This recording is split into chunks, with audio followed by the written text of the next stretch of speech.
Welcome to Luca and Miguel. Enjoy the video. In this video, I will explain how to adjust your Honda Civic's idle RPM. First, ensure your engine is fully warmed up to its normal operating temperature.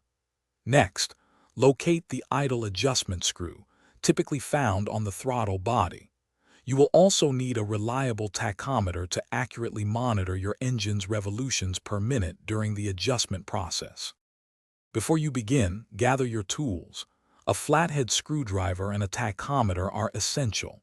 Make sure your engine has reached its normal operating temperature, as this is crucial for an accurate adjustment. Turn off all electrical loads, such as the air conditioning and headlights. Also, it's wise to quickly check for any vacuum leaks, which can affect idle stability.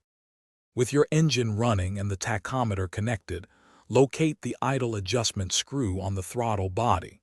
To increase the engine's RPM, turn the screw clockwise in small increments.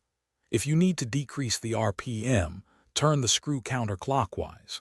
Make very slight adjustments, pausing to allow the engine speed to stabilize, and always refer to your tachometer. Once you've set the idle RPM to the manufacturer's recommended specification, take your Civic for a short test drive. This helps the engine's computer adapt to the new setting. After the drive, recheck the idle RPM to ensure it remains stable. Confirm that no check engine lights have illuminated, indicating a potential issue. Thanks for watching and please subscribe. It's the best investment you'll ever make.